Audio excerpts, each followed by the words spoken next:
Elon Musk can't stand all the overspending in Washington, especially the kind that lands in other people's pockets. This is just another day.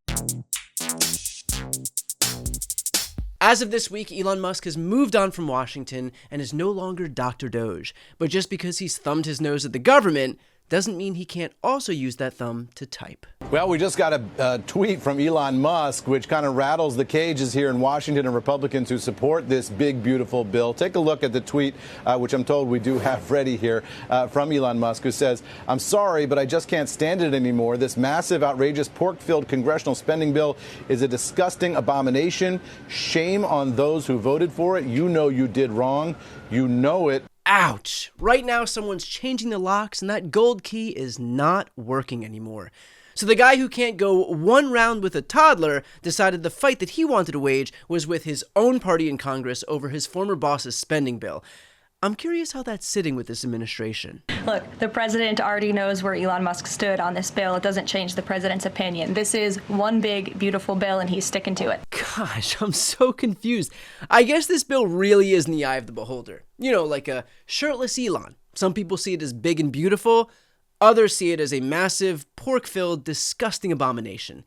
To each their own, I guess. Look, I happen to agree with Elon in his criticism of this bill, but also I refuse to give him the win for sounding the alarm over fiscal irresponsibility, since he was the guy who left his government efficiency post after 4 months with nothing to show for it except a lot more cash in his own bank account and some new patriotic landscaping equipment. But I'll get to all that in a moment. Elon is pissed because this bill is projected to increase the debt by trillions. $3.8 trillion, to be exact, according to the Congressional Budget Office. But when it comes to the CBO, this White House looks at them the same way everyone else looks at people who find Stephen Miller attractive. They can't be trusted. The Congressional Budget Office has been historically wrong. In fact, they predicted the Trump tax cuts from the president's first term in 2017. Their prediction was wrong by $500 billion. $500 billion off? Damn. Well, look. Because this is a fair program and because we want to make sure that Carolyn Levitt is heard, let's grant her this idea that the CBO is historically wrong by $500 billion. Okay, that still means this bill would add $3.2 trillion to the debt. Good going, Caroline. You showed us. But the main target of Elon's ire was those who voted for this bill, and nobody pushed for those votes more than Speaker Mike Johnson, who before today had some great things to say about his bestie, Elon. This extraordinary work that Elon Musk is doing with DOGE, that he's explaining to our House Republicans tonight, is transformative. It's really revolutionary. Uh-oh. Looks like Mike Johnson's son just got an app alert that daddy was jerking off a billionaire. But today is a new day after a new tweet, and Mike's got some new feelings. Let me say this. It's very disappointing, okay? I've come to consider Elon a good friend. He's obviously a very intelligent person, and he's done a lot of great work. But with all due respect, my friend Elon is terribly wrong. Elon is missing it, okay? Yes, according to Mike Johnson, Elon is missing it. But hey, this may just be one of those instances where two people just see the same thing differently. Elon opens his eyes and sees a bill that adds $3.8 trillion to the debt, while Mike Johnson opens his eyes and sees the inside of Trump's asshole. It's all about perspective.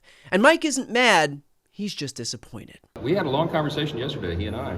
Spoke for, I think, more than 20 minutes on the telephone, and I extolled all the virtues of the bill. But for him to come out and pan the whole bill is to me just very disappointing, very surprising in light of the conversation I had with him yesterday. Mike Johnson is surprised that the guy who flew into DC on a ketamine rocket with Bro Team 6 and left after 130 days with fatter pockets would go back on his word? The truth is, the leader of the GOP is rattled because he can't comprehend a rich person not supporting a bill that's a boon for rich people. But what he doesn't realize is Elon doesn't care about rich people. He cares about rich person. Elon is a self-serving purveyor of bullshit, and today's tweet is just further proof. Weirdly, Elon is right when he says that this bill is a disgusting abomination, but the problem is that this guy, of all people, is not allowed to say it. This is like Matt Gaetz warning Americans about the dangers of sex trafficking. Elon wants to get on his high horse and pretend like he's some fiscal hawk looking out for America's best interest, but this is the same guy who spent his entire time in Washington enriching himself by dismantling departments and agencies tasked with regulating his businesses. Oh, except for one. SpaceX has billions of government contracts with the DOD, yet somehow every penny of those contracts was necessary spending. And not only that, he and his DOGE cronies actually oversaw a raise to the one department that hasn't passed an audit since the royal wedding. Sorry if I can't bear to stomach the righteous indignation from the same guy who gutted USAID in the name of fiscal responsibility, an agency which accounts for all of 0.5% of the budget. You're supposed to root out waste, fraud, and abuse, and yet you go after the smallest line item on the federal budget? That's like a financial advisor telling you you can't afford a yacht, and your fix is, well, what if I switch from premium to unleaded gas? For a fraction of the budget, USAID is responsible for delivering clean water and HIV prevention to the impoverished, not to mention massive soft power benefits, but was also just so happened to be investigating Starlink, and so it was gutted. Same with the Consumer Financial Protection Bureau. The CFPB offers recourse for consumers defrauded by banks for a fraction of the budget, but also just so happened to be fielding complaints about Tesla and would have oversight of X's payment processing, and so it was gutted.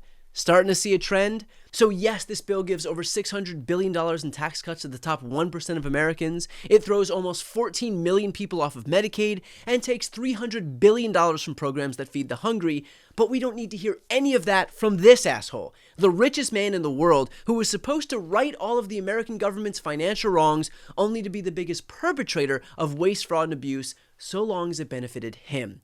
Everyone was promised that DOGE was going to find trillions in savings, but when the actual numbers reared their ugly head, it turns out Elon's pet project was the biggest flop since Eric. Even our dear leader feels like Elon may have taken him for a ride. According to the Wall Street Journal, President Trump recently posed an evocative question to his advisors about billionaire Elon Musk's promise to slash $1 trillion in government spending. Was it all bullshit? Yes.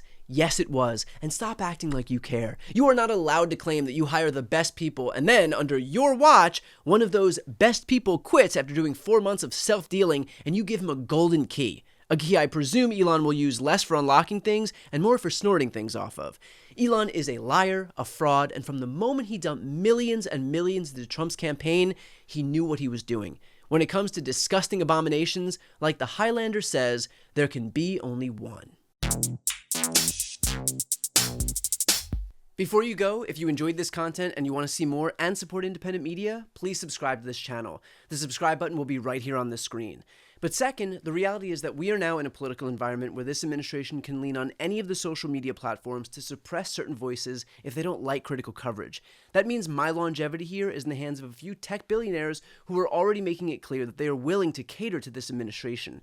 To that end, signing up for my newsletter is a way for me to reach you directly if that ever becomes necessary. I'll put the link right here on the screen as well, so please sign up. It's free, but there's also an option to do a paid subscription if you'd like to support me and my team. I really appreciate it. Thanks so much for watching.